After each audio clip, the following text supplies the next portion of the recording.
Welcome back to WeakT Gaming. What's up, YouTube? Today's video is taken from our Torment Tides of Numenera live streams. If you're not familiar, Torment is an isometric RPG that includes a lot of reading, so please sit back, enjoy story time, and give us a like or a comment on the video at the end.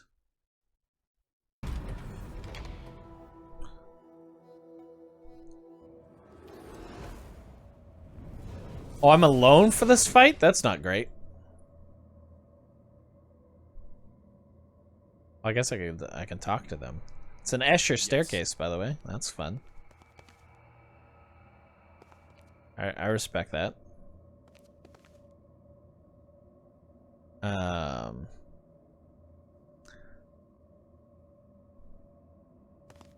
Camoose. 3 figures before you are distorted. Or disoriented, sorry. They don't even seem to notice you at first. All 3 of them have a tattoo like yours. Cast-offs. What befell us? The woman is dressed in a powerful-looking armor. Her face bears several scars. Yet her eyes have the innocence of a child. Did he do something? Are we still in the clock? What new torture does the changing god have for us? Diviata. I do not believe so. The second figure is tall, dressed all in black. Its height is exaggerated further by a violet, fish-like crest on the top of its head. Its large yellow eyes are squinted, scanning all around. There was a man outside the clock, but it wasn't Villon. It was him. The third figure points at you. He is small, wiry, and tense, as though he expects danger. He carries a shield on his back. He's a cast-off, he says, looking at your tattoo. Can't say I recognize him, though. So, who are you guys? The woman steps forward. We beg your forgiveness, friend, brother. We have been through quite the trial. I am Camus. These are my friends, Deviatiku and Villain. We are cast-offs like you. She looks up and down, her brow slightly furrowed despite her kind demeanor. We were ingested into your head. I saw it. How is that possible? He eyes you suspiciously. Who are you? I'm a cast-off like you. I'm the latest one. The latest. She raises one eyebrow, significantly higher than the other. That's not possible. We faced the changing god mere days ago, and you are not the body he wore. I think we might have been trapped in that clock for centuries, Camus. Something about it messed with our perception. The Varjelin looks up at the ceiling, or where the ceiling would be if there were one. Time is an illusion. How long is the wrong question. It turns its enormous, bulbous eyes to you. What is this place? Where are we? Outside time, we were, perhaps still are. I think you're in my mind, maybe? Varjelin shuts its eyes, 6 nostrils open wide as it inhales deeply. Yes, perhaps you are right. Our consciousnesses were ripped from our bodies when the changing god activated his clock. Then, when you appeared, it happened again. Our minds ripped from their chronal prison. It looks to its friends. I cannot be certain, but I believe this is part of some vast mental construct. He turns to you. Your mental construct. His eyes become nearly as large as the Varjelin's. This is the other guy. What you mean? What? You mean we just went from one prison to another? He grips you by the shoulders. You did this. If this is your mind, then let us out. Why did the changing god trap you in the clock? Ah, yes. She looks down, embarrassed. 3 of us once worked alongside our sire, helping him with his research after he'd brought the Order of Truth to Sega's Cliffs. We saw him for what he was. Selfish, arrogant. Parallel helped us to see. I wonder what has become of her since we were imprisoned. He doesn't care about us, not a single one of his children. He crosses his arms and looks away bitterly. All of his projects were always about him. He didn't care if anyone got hurt in the process. And D speaks. We betrayed him. Unlike the others, the Varjelin looks you directly in the eye. We meant to stun him, to capture him before he could escape to another body. But he was too quick for us. He activated the clock, tearing our minds from our bodies and trapping us eternally. Why can't you get us out of here? Weren't you listening? We were trapped in that clock for centuries. I'm looking for a way out, believe me. But if Devia says it's your mind, then it's your show. So long as we live, there is hope. One of us will find a way.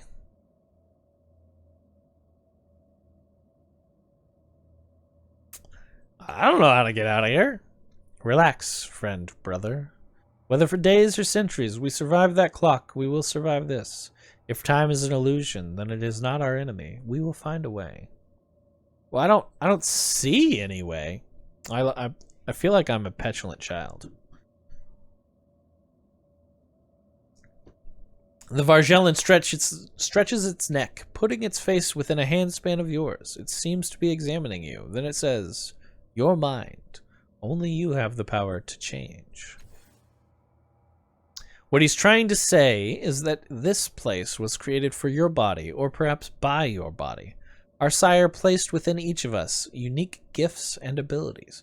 For example, I have never heard tell of another cast-off who could trap consciousnesses the way that you have. She gives you a warm smile. He would not have created this space for you without also giving you a means by which to move through it, I think. What other gifts did our Creator bestow upon you? I chose an aspect of myself when I was born, deep in the heart of this labyrinth. I built a path out of a deep fathom in my... I'm what they call a nano. He laughs. So's the Varjellen, but you don't see him barking about it. Alright, well, cool. You see, that's just the type of thing that you do. It was a path you chose, not something our sire gave you, nor a means to freedom. I built a path out of a deep fathom in my mind by recovering memories I had lost. Perhaps, if there were any memories here to recover... Villain curls his lip and looks around. Maybe I just don't know what memories look like, but I don't see anything. It would seem we are in agreement, Villa. I chose an aspect of myself when I was born, deep in the heart of this labyrinth. Diviatku shakes his head. I can see what you speak of, it says, and you get a momentary impression that its eyes can see through you. This aspect describes you. Just as I am Varjellen, Villain is observant, and Camus is foolish. I object to that characterization. Villain gives a kind chuckle. He's not wrong, and you know it. At her wounded look, he raises his hands placatingly. It's the truth. Anyway, you've gotten us out of twice as much troubles as you get us into. The Varjellen speaks to you. These aspects are descriptors of who we are, but they are not us. That you chose your aspects says quite a lot, but I do not believe that is enough to set us free. I don't think I have the ability you're talking about. You must! She looks at her compatriots and back to you. We each have our gifts given to us by our sire for a specific purpose. His purpose, of course, but a purpose nonetheless. She presses a hand to her chest. They say, for example, that, foolish though I may be, I have nigh magical gifts of speech. That is not something I chose, nor learned, but it is who he made me to be. Villain rubs his hand along the edges of his shield. I am a master of defensive arts. Our sire learned them when he was in my body, probably built my body to excel at it. I wouldn't call it a gift, but it's me. And I am the one with the shadows. I live in them. I breathe them. This is not some esotery I discovered, but a unique ability our sire chose for me while he was in my body. She gives you a kind smile. The gift is in you. Perhaps you have just forgotten. Our sire wouldn't have made this place for you without granting you the power to get out. Focus. Find the answer inside yourself. Alright, rifle through your memories, past everything you actually remembered to those memories you didn't create yourself. There must be a key or a door, anything that would help you to escape this fathom of your mind. Just as you are about to give up, you find something, a cluster of sparks, nascent abilities deep within the core of your being. You sense the abilities to speak eloquently, to use a shield with a master skill, to lurk among the shadows as though they were home. I'm ready to learn something new. Travels have left you more experienced, allowing you to advance. This will grant you a choice of improving your statistics, skills, or abilities. To do this, open your character sheet. Okay, this is my character sheet. I don't remember how to open my character sheet. I can't open my character sheet. None of these seem particularly suited to creating a path out of this place, but as you sift through them, you know that you are trapped here. Not because it is some puzzle your sire left for you to solve, but because you are not yet whole. This is another part, the last part, of deciding who you are. In completing yourself, you will be able to open a path back to the calm of your mind. Oh. It auto-opens my character sheet, I see.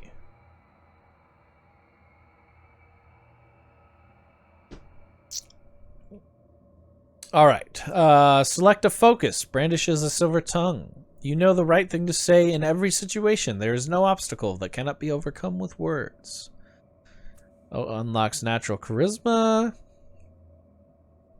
Focus grants you additional abilities regardless of your chosen type. Each provides benefits both in battle and out of it, and is geared towards a particular approach. Breathe shadows. You hide in the folds between dimensions, evading even the most watchful eye. Emerging, you rend reality and your enemies along with it.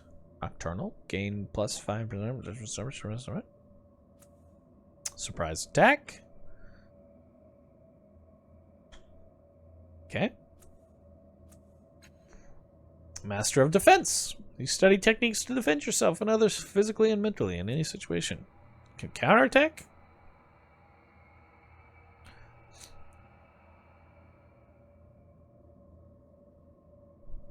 Oh, I see.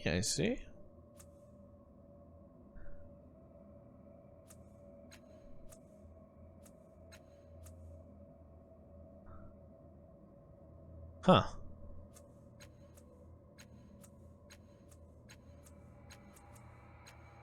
I think defense sounds interesting for this build.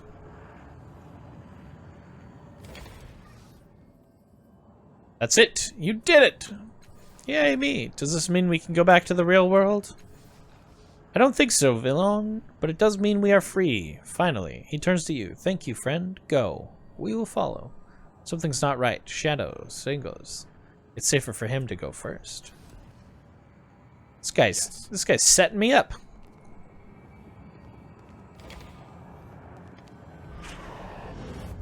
Ah, I see. It's the sorrow.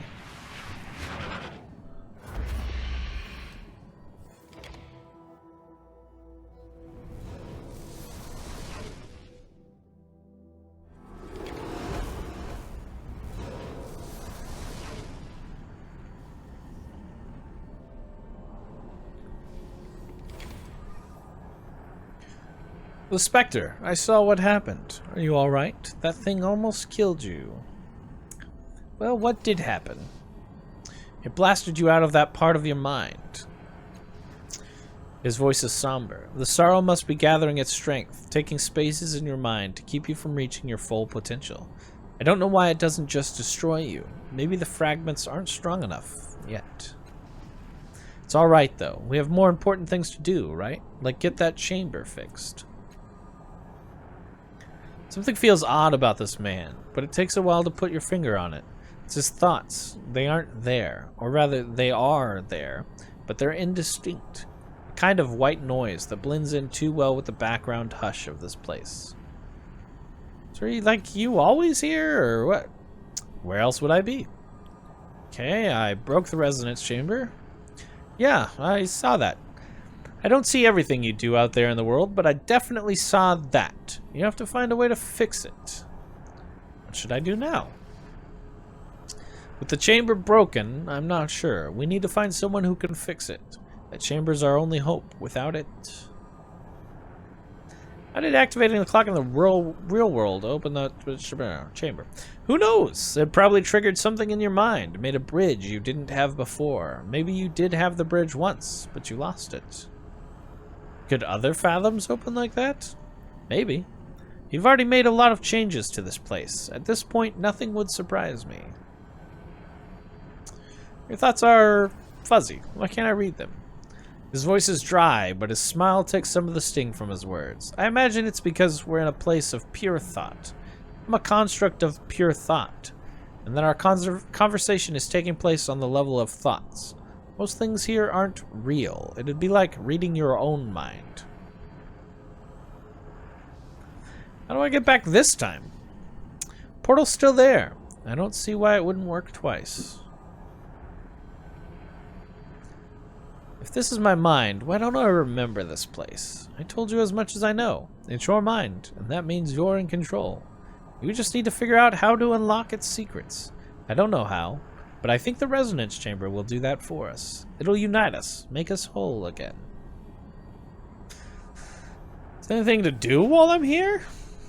You mean apart from the cabaret acts, distilleries, and endless adventure, just behind the next wrinkle in your mind? He jabs you in the arm with his elbow. Ha! And if you believe that, sorry. But it's your mind. There's nothing like that here. I've looked. Has anything changed since the last time I was here? Look around. It's your mind. Alright, well, I'll be seeing you. Yes. Now. On it. Sorrow shattered the mirror leading back to the dark fathom. Glass shards hiss when you touch them. That's not very nice of them. Yes.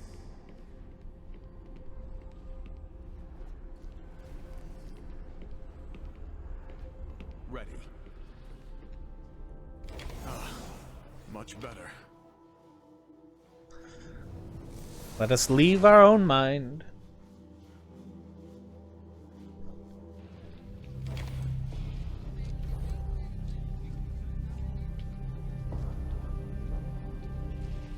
Hey, I fixed your dang clock.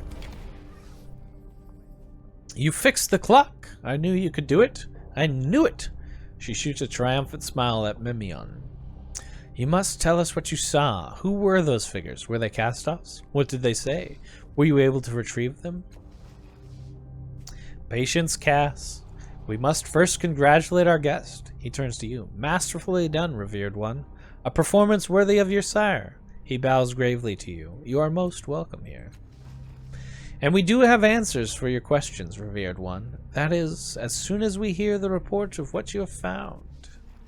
Tell us! She is nearly breathless with excitement. Yeah, I met these three people. Disappointment creases her face. I know these names. They're not new to us. They were favored servants of your creator, cast-offs who served him well, indeed. Devadaku brought the Order of Truth to Sega's Cliffs, but they betrayed their holy trust and disappeared. He sighs. Nevertheless, we will honor our agreement. You sought answers about who might repair the resonance chamber. We know that your sire built it with the aid of another cast-off, still unknown to us. Perhaps one of your siblings might know where to find him or her. I know of only one other cast-off still in the city, the albino assassin Matkina. They call her the White Death. She wore a camouflaging cloak and brought destruction in her wake. The last I heard of her, she was in the underbelly. He restrains a shudder. Seek her, but be wary. I'll remember. That's it? That's all you guys got for me? Disappointed. Embedded in the cliff wall is a massive structure, clearly predates the buildings that surround it.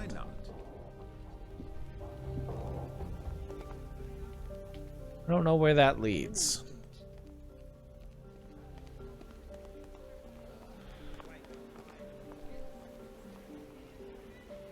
Auto Kithon? Tuckthong? In an instant.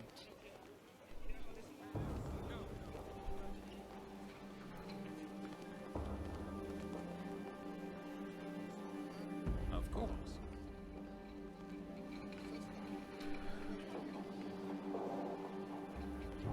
Why not?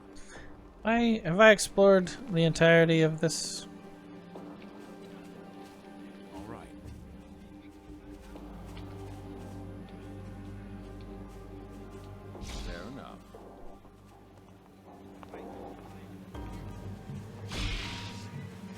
Yes. Now.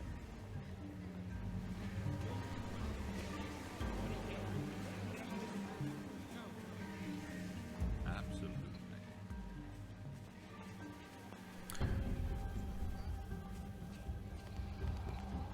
Why not?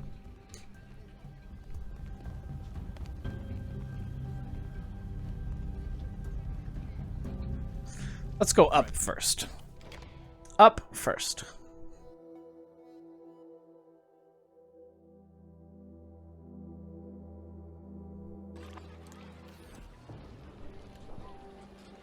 Absolutely.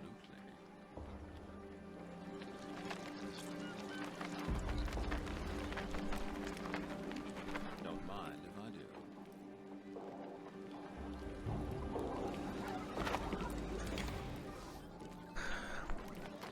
This woman seems to be absorbed by what she's doing. Her blue eyes narrowed in concentration. You realize that she's the nicest looking person you've seen in a while and feel almost compelled to approach her.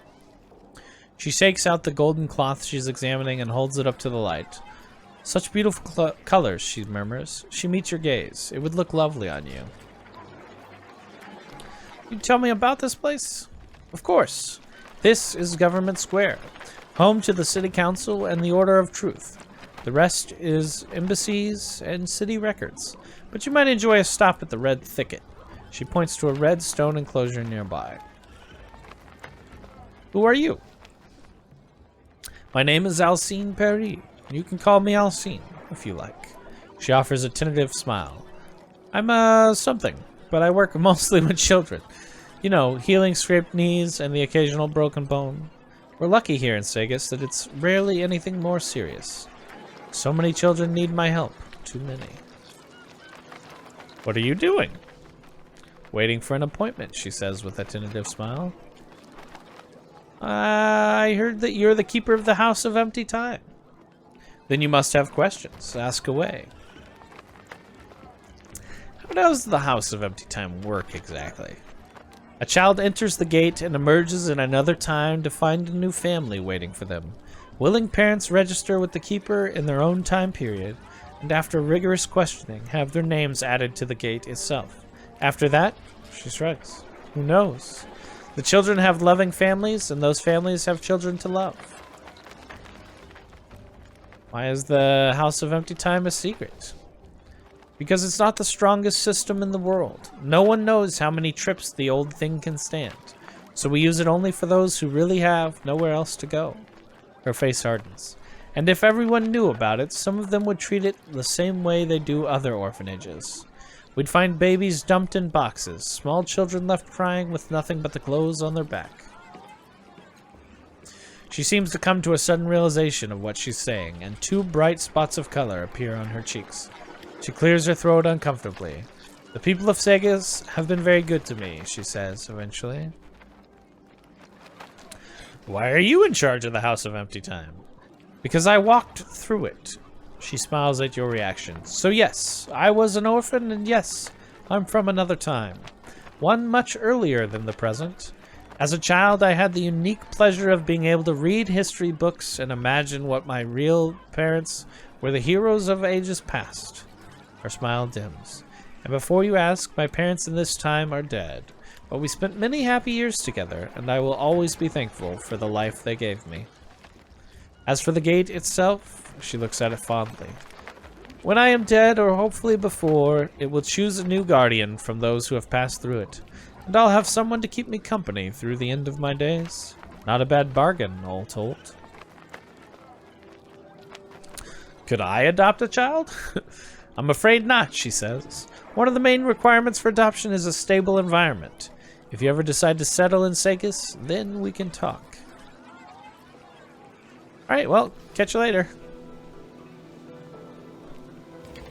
Hey, what's up? A tall, thin, and exquisitely dressed older man stands in the shade of an exquisitely crafted stall. The cut, color, and quality of his clothes are a symphony of harmonious coordination, while the expression of benevolent condescension he gives you would be more at home on the face of a king. Good afternoon, he says, bowing slightly. I'm Sengolin, and this is my store, Sengolin's Fittings. Welcome. How may I be of service? What do you sell here? I sell the finest city wear for discerning men and women, as well as quality armor for those traveling to less civilized locales. He clears his throat and directs your attention to a well-dressed mannequin wearing the badge of a city official. Also, it is our honor to have been chosen to provide the city of Sagus Cliffs with the official badges worn by all properly credentialed city employees. You may trust in their trust in us. Can I buy an official city badge? City badges are not for sale to anyone. They are given to duly elected or appointed public servants of Sagus Cliffs. And it is illegal for me to give them to anyone who does not work for the city. I would be breaking the law. He considers. Of course, most public servants do offer me some remuneration for the materials, but no, I would not take the risk nor betray my trust. Too risky, too risky. About 80 shins worth of risk, I'd wager. Ah, but you won't be breaking the law, my friend. My friend here has just been made Undersecretary to Overseer Yeen. A messenger should be coming shortly with the letter of commission, but you know how Yeen is. Always a bit sloppy with his paperwork.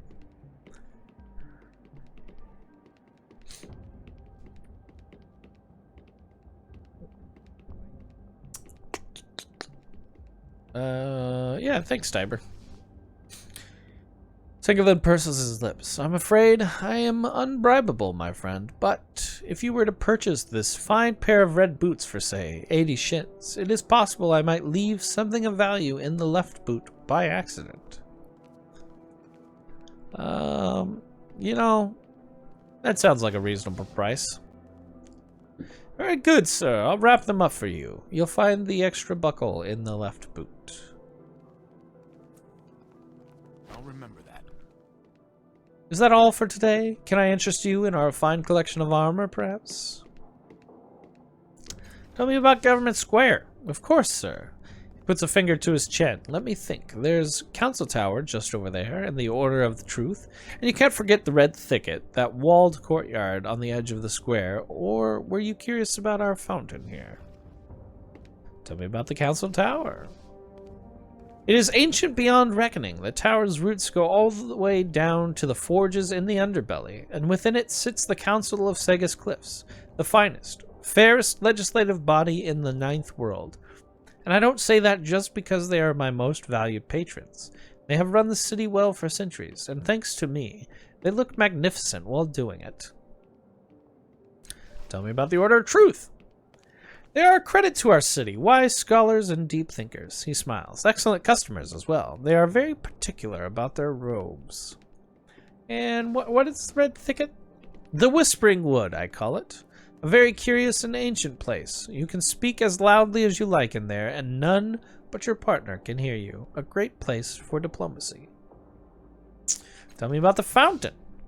One of the stranger and more poignant attractions in the square, the creatures in it are called Jallies, and they chatter in 1,000 dead tongues. The priests say that a new Jalli is born each time an old language dies.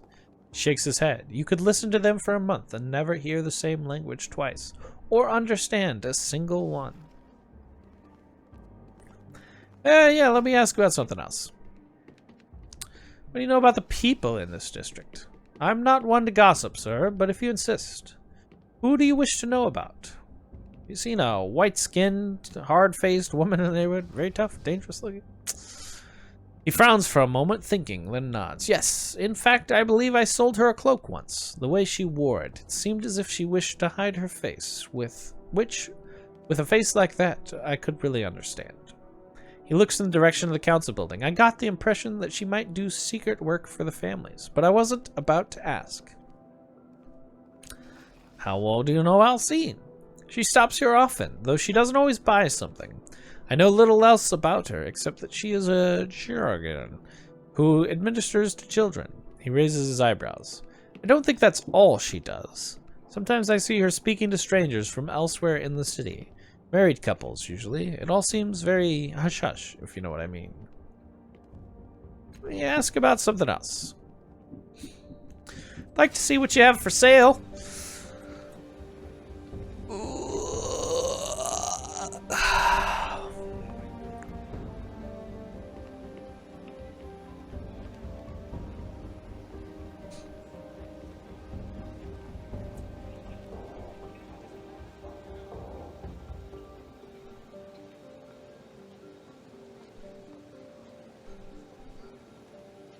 Oh, that's terrible. Oh, I hate all of this.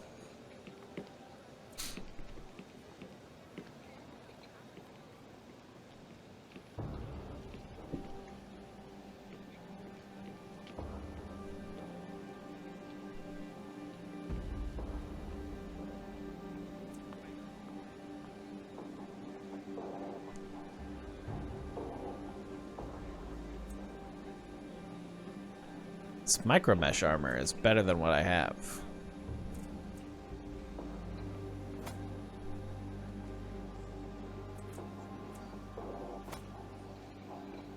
Oh, it looks cool too. Can I wear the red boots?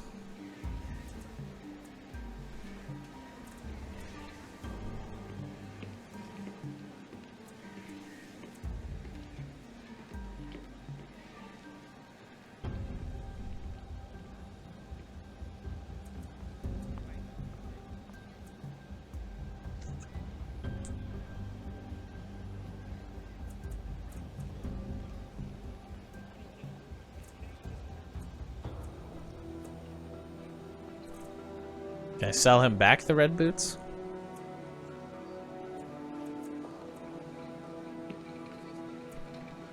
Interesting.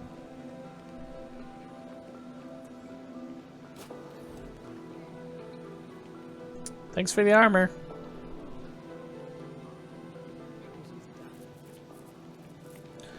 I guess we should go check out the fountain, right?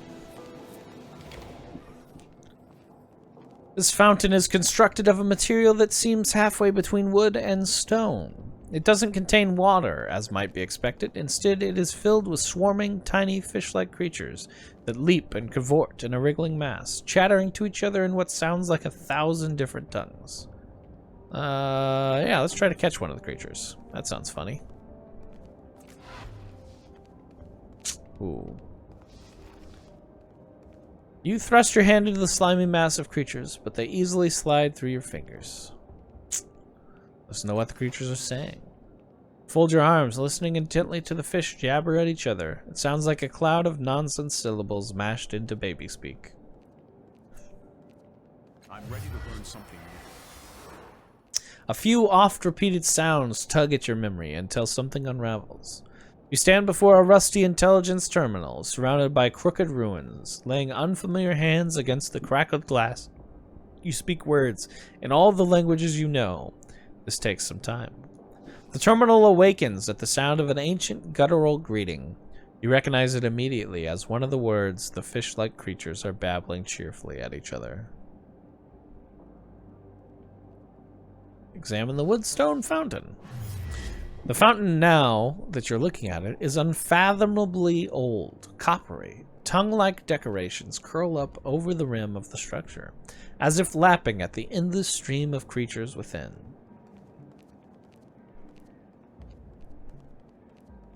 Let's spend some more time listening. They continue to gibber a song of melodic syllables and broken words. It appears I've gotten all I will from them. All right.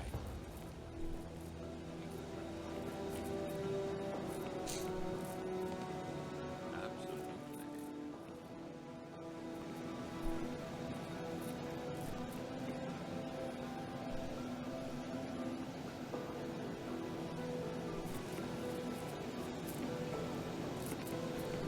You have a name! Oh. Let's talk to the council clerk. I've been... Oh, okay. Council clerk. Behind a lectern, a four-eyed, hairless mutant processes paper with balletic grace. He's endlessly snapping the elegant fingers of his left hand, and each time the air twists and shimmers, either disgorging a document to be processed or accepting one that he's completed with his ink-stained right hand. Each of his eyes regards a distinct object, portals that are opening, preambles, and recitals that must be reviewed, his own addenda that must be flawless. One eye twitches in your direction. Exaggerated scorn twists his mouth, and though his eye remains fixed on your face, he gives no verbal acknowledgement. The closest he comes is a faint sigh. At last, after shunting a half-dozen more documents to some distant cubby, he condescends to speak. You must wait, of course, until council matters conclude. His quarter gaze leaves you, his face returns to its former equanimity, and he continues his work, which shows no evidence of slacking, let alone concluding.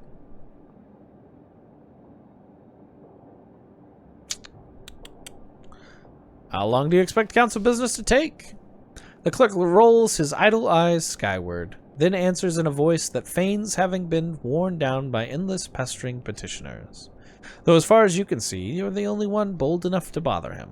Consider, in so vast a city, what ordinances must be registered, contracts memorialized, indictments docketed, discoveries catalogued, edicts promulgated, memorandum routed, applications processed, permits issued, titles recorded.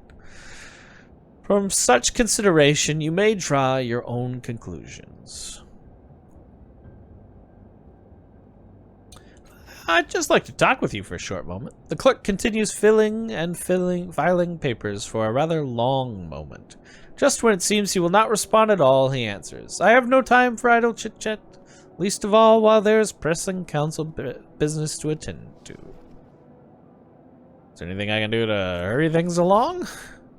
Clerk continues his masterful shuffling of papers from one portal to another, flicking a close scroll through a gateway with particularly deft gesture. Then he turns, not one but two eyes your way. If you are inquiring whether I would let your sweating butcher's fingers touch the council's paperwork, I fear for the state of your mind. His eyes look away and he adds, of course, it is customary to render a small gratuity in thanks to civil service. One eye quickly glances back.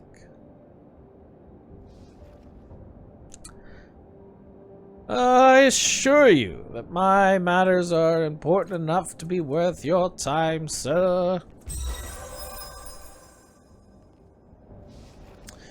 The clerk conveys his personal regard for the importance of your matters with a long, loud sigh. But he focuses one of his eyes on you and replies, very well, very well. Let us weigh the worth of your needs, shall we? What is it that you want? I'd like to talk about some paperwork. A faint sigh is the only acknowledgement you receive. In order to put a stop to a wrongful punishment, any state of deception, I am a special liaison for the Judicial Oversight Committee, and I need to inspect a state of execution for co-guarded. There are concerns of corruption. Sure.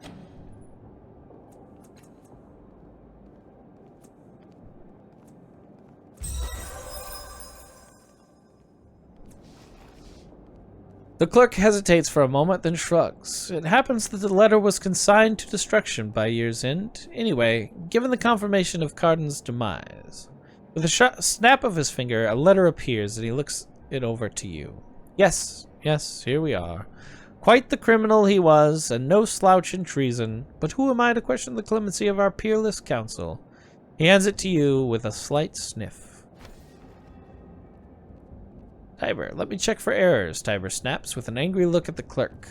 Of course, I shouldn't have to, but we wouldn't be here today if a mistake hadn't been made by someone in a position of authority.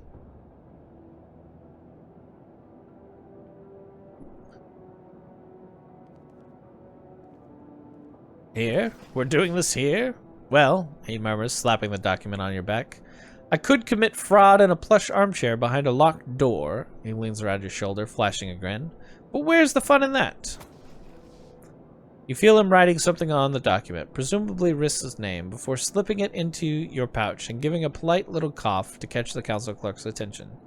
Everything appears to be in order, he says, mouth set in a stern line. I meant no offense, of course. Making a note. Clerk turns a single angry eye Tiber's way. Of course, I understand, he says, his voice shaking. The eye moves to you. Do we have other matters to discuss? I am quite busy today. Nah, we're good, bro. Kirk gives no acknowledgement that he heard and merely continues with his work. What's going on here? The door has no apparent handle or hinge. Entry must be controlled from inside. Hey, how's it going, buddy? This woman is dressed much like the levies who flank her, but unlike them, her expression is sober and alert. Her hair is cut short, the corners of her eyes wrinkled with crow's feet.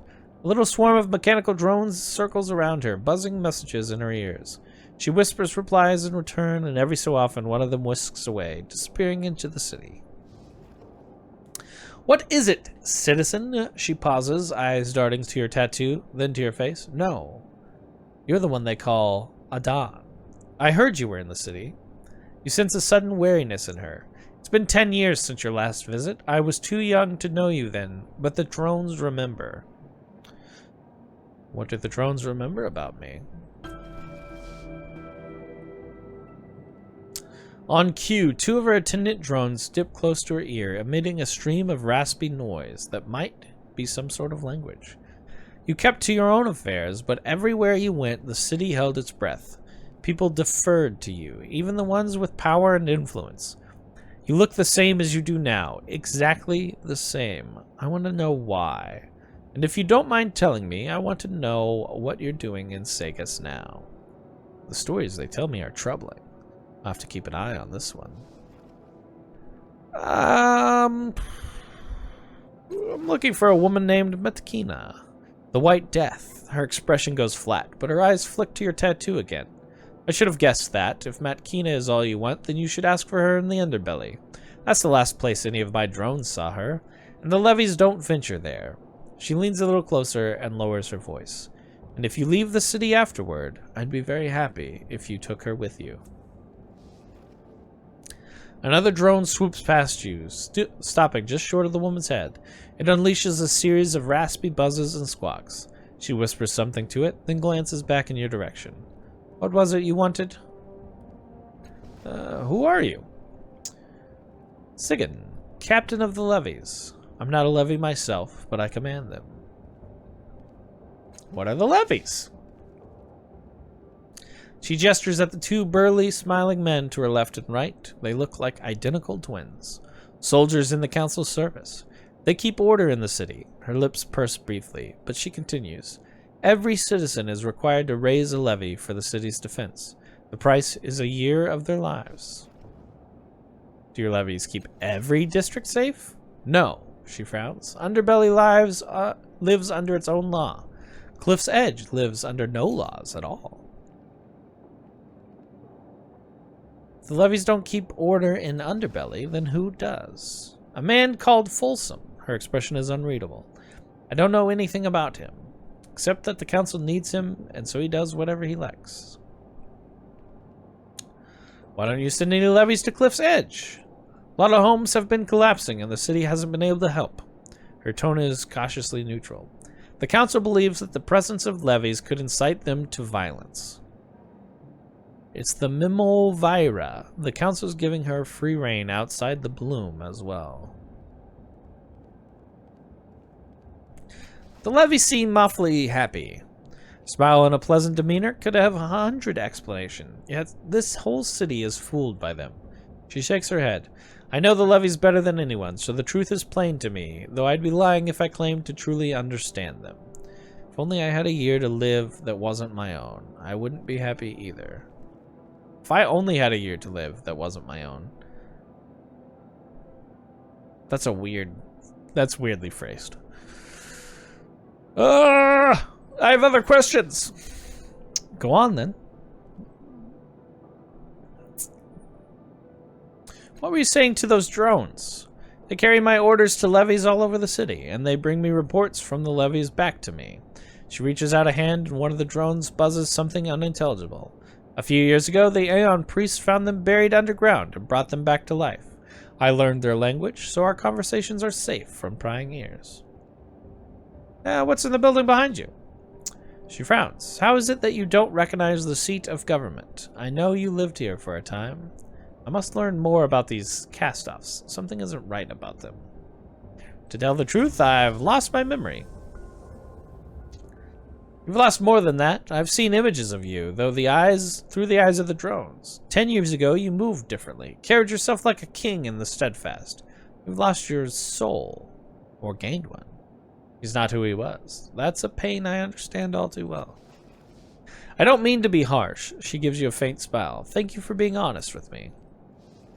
She waves a hand at the doors behind her. The council meets in there, a representative from every slave family and from some of the guilds, depending upon who's in favor. Hardly anyone goes in through the doors, though. They're just a formality. Most people have other ways of getting inside and out.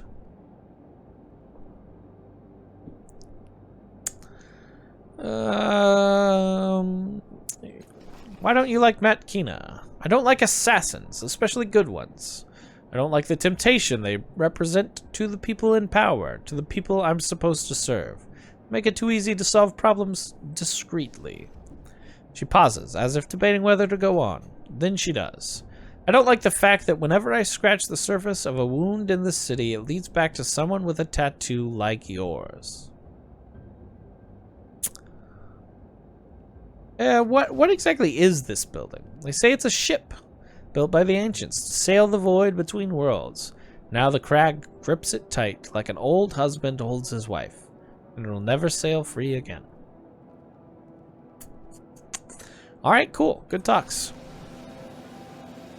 Go.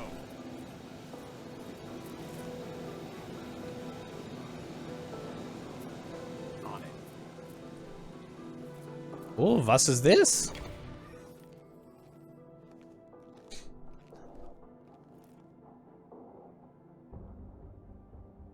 Towering above you is an enormous archway of metal and synth. Energy pulses through the structure, spilling from thin, transparent panels and subtle shades of gold and cyan. Examine the archway more closely. It appears to be dormant, but very much alive. The archway emits a low and constant hum just at the edge of your hearing. Across the top, illuminated words are inscribed, "The House of Empty Time." Heavy, rope-like cables connect the archway to the strange generator nearby. Try to activate the archway.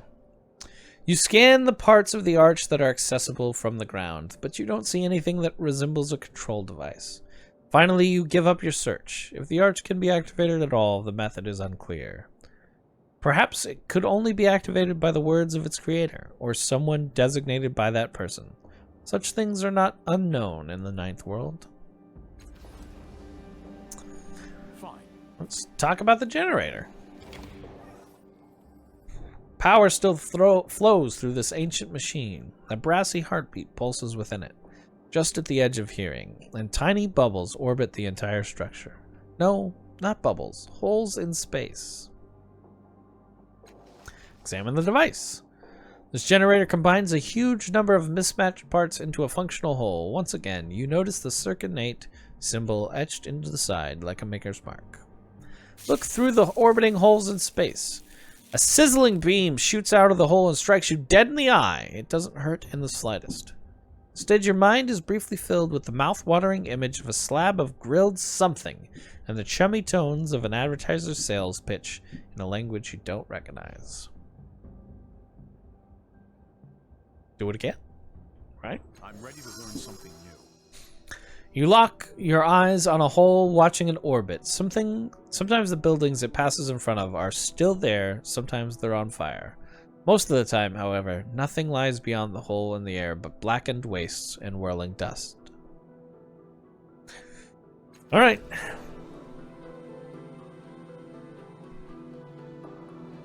Ready.